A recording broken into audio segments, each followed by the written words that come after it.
여러분, 진짜 죽음이 뭔지 생각해 보신 적 있으신가요? 죽음이라고 하면 보통 숨이 멎고 심장이 멈추는 걸 떠올리실 텐데 예수님께서는 죽음을 전혀 다른 시각으로 설명하셨습니다. 오늘 말씀을 보면 예수님께서 진짜 죽음에 대해 가르쳐 주시는데요. 이걸 알면 우리가 왜 영적인 삶을 살아야 하는지 확실히 깨닫게 됩니다. 자, 오늘의 말씀, 누가복음 9장 18절부터 27절입니다. 베드로의 신앙 고백과 제자도로 나뉘는 이 말씀 속에서 예수님께서는 아주 중요한 가르침을 주십니다. 예수님이 기도하신 후 하신 말씀이라는 점 그냥 흘려듣지 마시고요. 중요한 사건이 있기 전에는 늘 기도하셨다는 점, 이게 핵심 포인트입니다. 그럼 왜 기도를 먼저 하셨을까요? 두 가지 가능성이 있습니다. 첫 번째, 중요한 말씀을 하시기 전에 준비하시는 과정일 수도 있습니다. 두 번째, 기도를 통해 하나님으로부터 계시를 받으신 것일 수도 있죠. 이걸 보면 우리도 중요한 결정을 앞두고 있을 때 어떻게 해야 할까요? 맞습니다. 예수님처럼 기도해야 합니다. 근데 현실은 어떤가요? 우리는 보통 내 생각, 내 감정, 내 논리를 먼저 따지죠.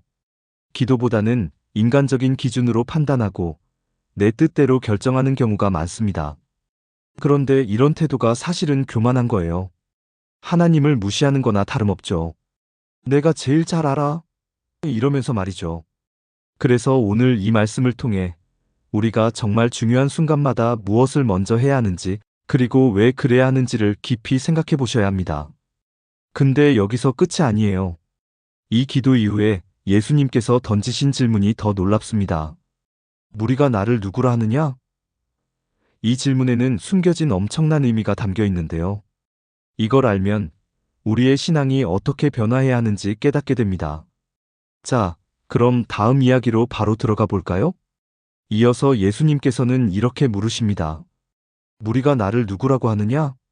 여기서 예수님은 직접적으로 제자들에게 내가 누구인가? 라고 묻지 않으셨습니다. 먼저 사람들이 뭐라고 하는지 물으셨죠. 이게 어떤 의미냐면 진리를 깨닫는 과정이 한순간에 이루어지는 게 아니라는 겁니다. 먼저 주변의 의견을 듣고 그 다음 점진적으로 자신의 신앙 고백으로 나아가는 방식이라는 거죠. 이게 바로 진리를 향한 성장 과정입니다. 또한 예수님이 이 질문을 하신 것은 주변 사람들의 의견에 동조되지 않고도 진리를 찾아가는 자세를 보여주기 위함입니다. 주변에서 뭐라고 하든 본질을 향해 나아가는 힘이 필요하다는 거죠. 우리도 마찬가지입니다. 주변 사람들이 하는 이야기는 참고할 수 있습니다. 하지만 그게 우리의 믿음을 결정짓는 기준이 되어서는 안 됩니다. 진짜 중요한 건 개인적인 신앙 고백으로 나아가는 것, 하나님과 나 사이의 깊은 관계 속에서 직접 진리를 깨닫는 것이 가장 중요합니다. 주변 환경이나 사람들에 의해 흔들리는 신앙이 아니라 오직 하나님을 향한 확신을 키워가는 것. 이게 바로 예수님께서 말씀하신 핵심이죠. 그렇다면 예수님께서는 왜 이렇게 신앙의 본질을 강조하셨을까요? 이제 더 깊이 들어가 보겠습니다. 다음 내용을 보면 진짜 중요한 메시지가 등장합니다. 자, 여러분. 여기서 예수님께서 또 한 번 강렬한 메시지를 던지십니다. 메시아이심을 아무에게도 말하지 마라. 이게 무슨 뜻일까요? 당시 유대인들은 메시아가 오면 모세처럼 나라를 세우고 로마의 압제를 벗어나게 해줄 거라고 기대하고 있었어요. 한마디로 정치적 해방군을 바랐던 거죠. 그런데 예수님은 그 기대를 정면으로 깨부수십니다. 아니야, 나는 그런 식의 해방을 위해 온 게 아니야. 예수님이 오신 목적은 단순히 눈에 보이는 자유가 아니라 완전히 차원이 다른 영적 자유를 주시려는 것이었습니다. 여러분, 우리가 보통 성공이라고 하면 높은 자리, 많은 돈, 세상의 인정을 떠올리잖아요. 하지만 예수님은 완전히 반대되는 길을 가셨어요.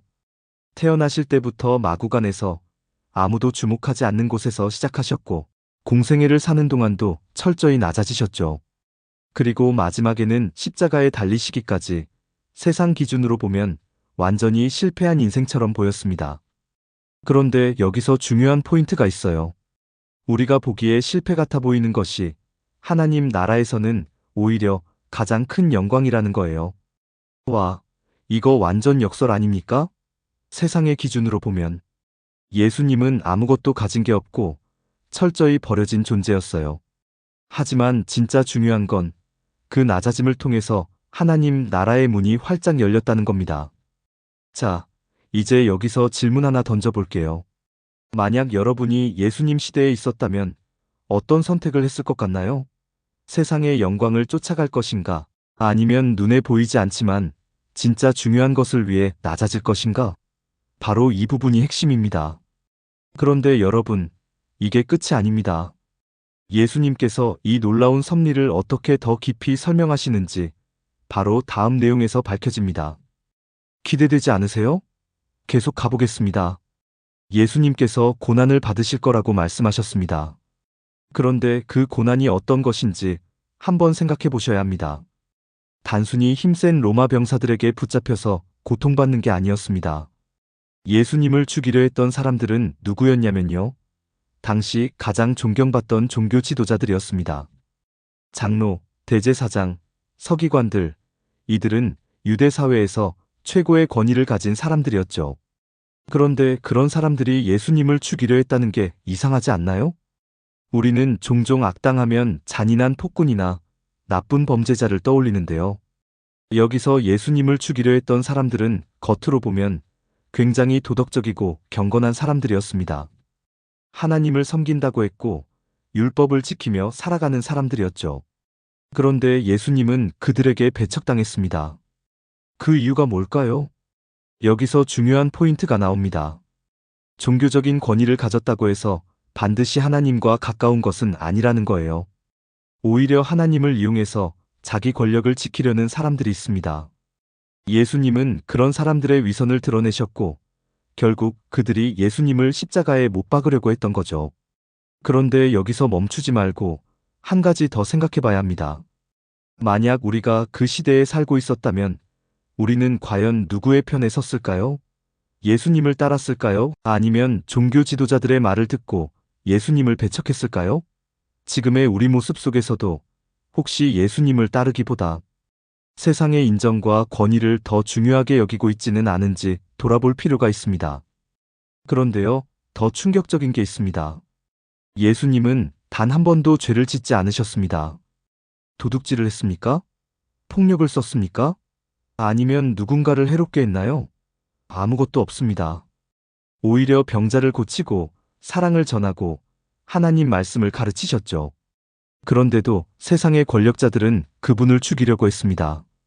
여기서 한 가지 질문이 떠오릅니다. 오늘날에도 이런 일이 벌어지고 있지 않을까요? 진짜 하나님을 따르는 사람들은 오히려 세상에서 공격받고 손해를 보고 때로는 핍박을 당합니다. 반면 겉으로는 하나님을 믿는다고 하면서도 자기 이익을 챙기는 사람들은 오히려 세상의 인정을 받고 권력을 잡죠. 이게 바로 예수님께서 몸소 보여주신 현실입니다. 그리고 이 이야기는 아직 끝나지 않았습니다. 왜 예수님께서는 이런 고난을 피하지 않으셨을까요? 이 질문의 답을 알면 우리의 신앙이 완전히 새롭게 바뀔 수도 있습니다. 그럼에도 불구하고 예수님은 끝까지 하나님을 신뢰하고 따르셨습니다. 그리고 그 고난을 받아들이셨죠. 이 장면이 왜 중요하냐면 예수님의 모습이 우리에게 가장 강력한 본보기가 되기 때문입니다. 하나님의 역사는요, 언제나 역설적입니다. 인간의 상식을 초월합니다. 우리가 이해할 수 없는 방식으로 이루어지죠. 그런데 이게 참 놀라운 게 우리의 삶에서도 마찬가지입니다. 지금 당장은 힘들고 어려운 일이 있어도 하나님을 끝까지 신뢰하고 순종하면 결국에는 예수님께서 사흘 만에 부활하신 것처럼 우리도 하나님의 축복과 은혜를 경험하게 됩니다. 결국 이 모든 것을 몸소 보여주신 것이 바로 하나님과 예수님의 크신 사랑의 실현입니다. 말이 아니라 직접 실천하셨다는 게 중요합니다. 그렇다면 예수님께서 주신 이 놀라운 가르침이 어떤 의미를 가지는지 조금 더 깊이 들어가 보겠습니다. 앞으로 나올 내용은 절대 놓치면 안 됩니다. 이제 진짜 핵심으로 들어갑니다. 자, 여러분, 여기서 정말 중요한 질문 하나 던져볼게요. 세상 모든 걸 다 가졌다고 칩시다. 돈도 있고, 명예도 있고, 권력도 있어요. 근데 내 영혼이 사라진다면? 내가 아무 의미 없이 사라진다면? 그게 과연 성공일까요? 여기서 예수님께서 엄청난 한 방을 날리십니다. 사람이 온 세상을 얻고도 자기 영혼을 잃으면 무엇이 유익하리요? 와, 이 말 한마디로 모든 가치 기준이 흔들려 버립니다. 우리는 평생 돈 벌고 성공하고 인정받기 위해 살아가잖아요. 근데 예수님은 그게 다 헛된 거라고 말씀하십니다. 왜냐? 영혼이 사라지면 그 모든 게 아무 의미가 없기 때문이죠. 여러분 상상해 보세요. 내가 이 세상에서 최고로 성공했어요. 근데 내 존재 자체가 사라져버린다면? 아무것도 남지 않는다면? 이보다 더 무서운 일이 어디 있겠습니까? 그래서 예수님은 육신의 가치, 욕심, 자아를 내려놓으라고 하신 겁니다. 마치 매일 십자가를 지는 것처럼 힘든 과정이겠지만 결국 그 길이 영혼을 살리는 길이라는 거예요. 그리고 여기서 더 놀라운 포인트. 이런 삶을 지속하다 보면 죽기 전에 하나님 나라를 볼 수도 있다는 겁니다. 그게 무슨 뜻일까요? 대체 어떤 일이 벌어진다는 걸까요? 지금부터 하나씩 밝혀보겠습니다. 여기까지 함께하면서 여러분도 느끼셨을 겁니다. 예수님의 말씀과 행적은 단순한 이야기가 아니라 철저한 계획과 섭리 속에서 움직이고 있습니다. 하나님께서 우리를 얼마나 깊이 사랑하시는지, 그리고 그 사랑이 얼마나 치밀하게 설계된 것인지 보면 볼수록 놀라울 뿐입니다. 이제 중요한 질문을 던져야 합니다. 우리는 과연 이 말씀을 어떻게 받아들이고 있을까요? 그냥 성경 속 이야기로 남겨둘 것인지, 아니면 내 삶에서 진짜 변화를 만들어갈 것인지 말이죠. 예수님의 길은 쉽지 않습니다. 세상의 기준과는 완전히 다릅니다. 성공을 쫓고 자기 이익을 챙기고 인정받으려 하는 것이 아니라 오히려 낮아지고 내려놓고 희생하는 길이기 때문입니다. 하지만 여러분, 진짜 승리는 어디에 있을까요? 세상의 승리는 순간이지만 하나님의 승리는 영원합니다. 그리고 오늘 말씀을 마치면서 함께 기도하고 싶습니다. 기도를 통해 우리의 마음을 하나님께 올려드리며 이 말씀이 단순한 지식이 아니라 삶 속에서 살아 숨쉬는 능력이 되기를 바랍니다. 하나님, 한없는 은혜와 자비로 저희를 이끌어 주심에 감사합니다. 오늘도 귀한 말씀을 통해 저희 삶을 돌아보게 하시니 감사합니다. 주님, 저희는 여전히 육신의 가치에 휘둘리며 살아갑니다. 세상의 기준에 맞춰 살면서도 하나님을 따른다고 착각할 때가 많습니다. 그런 저희를 불쌍히 여기시고 온전히 하나님만 바라보며 예수님의 가르침을 따르게 해주십시오. 우리의 사고방식과 시선을 바꾸어 주시고 육신적 가치를 내려놓는 용기를 주십시오. 진짜 중요한 것이 무엇인지 깨닫게 하시고 하나님 나라를 볼 수 있도록 인도해 주십시오. 오늘도 저희의 기도를 들어주시는 주님을 찬양하며 예수님의 이름으로 기도드립니다. 아멘. 자, 오늘 말씀 어떠셨나요? 한번 듣고 끝내는 것이 아니라 삶에서 진짜 적용해 보셔야 합니다. 그리고 다음 영상에서는 더 깊이 있는 이야기, 여러분이 생각지도 못했던 관점을 나눌 예정이니까요. 기대하셔도 좋습니다. 그러니까 구독과 좋아요, 알람 설정까지 해두시면 절대 놓치지 않겠죠? 다음 이야기에서 다시 만날 때까지 여러분 모두 은혜로운 하루 보내시길 바랍니다. 마지막까지 시청해주셔서 감사합니다.